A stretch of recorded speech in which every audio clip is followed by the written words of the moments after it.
অতি দুৰ্ভাগ্যজনক কথা যে 2019 চনতে ডিগবৈ চহৰৰ মাজমজিয়াত ডিগবৈ বৃহত্তৰ ডিগবৈবাসীৰ ৰাইজক বিশুদ্ধ খোৱা পানী যোগান ধৰাৰ স্বাৰ্থত এটি অতি ব্যাগুম বা অতি এক্সপেনচিভ এখন পানী যোগান কেন্দ্ৰৰ প্ৰকল্প বা আধাৰশিলা স্থাপন কৰাৰ কাৰণে তেওঁলোকে ব্যৱস্থা আৰম্ভ কৰিছিলে।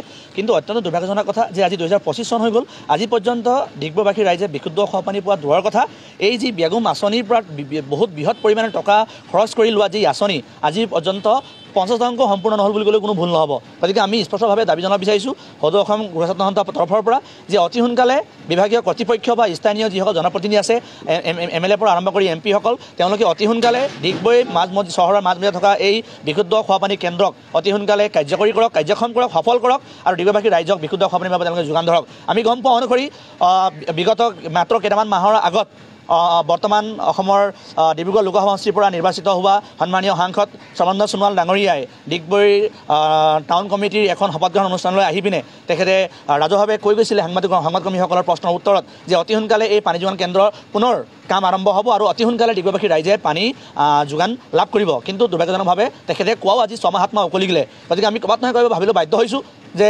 চৰকাৰৰ চাগে এই বিষয়টোৰ প্ৰতি চূড়ান্ত হেমাহি কৰিছে নে তেওঁলোকে কথাটো সম্পূৰ্ণভাৱে চিৰিয়াছলি লোৱা নাই। গতিকে আমাৰ স্পষ্ট দাবী অতি সোনকালে এই প্ৰকল্পটো সম্পূৰ্ণ কৰক। বিভিন্ন সময়ত আজি ডিগবৈত বিভিন্ন সময়ত বিভিন্ন ৰাজনৈতিক দলৰ বিভিন্ন প্ৰতিনিধি আমি নিৰ্বাচিত কৰিলোঁ, কিন্তু আজি পৰ্যন্ত কিন্তু ৰাইজে বিশুদ্ধ খোৱা পানীৰ পৰা কিন্তু উপকৃত নহ'ল। গতিকে আমাৰ স্পষ্ট দাবী অতি সোনকালে ইয়াক সম্পূৰ্ণ কৰক আৰু ডিগবৈবাসী ৰাইজক যি বিশুদ্ধ খোৱা পানী যি এটা খোৱাৰ যি প্ৰাথমিক অধিকাৰ, ন্যূনতম প্ৰাথমিক অধিকাৰ তাক কিন্তু সম্পূৰ্ণ কৰক।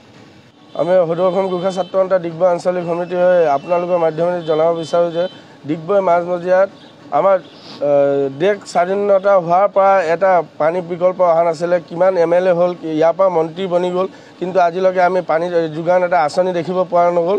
তাৰ এই আহিছিলে 2019 চনত আধাৰশিলা আধৰুৱা কাম কৰি মেলি এতিয়ালৈকে কোনো একো এটা আমাৰ ৰাইজৰ বাবে কোনো বিশুদ্ধ খোৱা পানীৰ যোগান এতিয়ালৈকে আনকমপ্লিট হৈ ৰ'ল।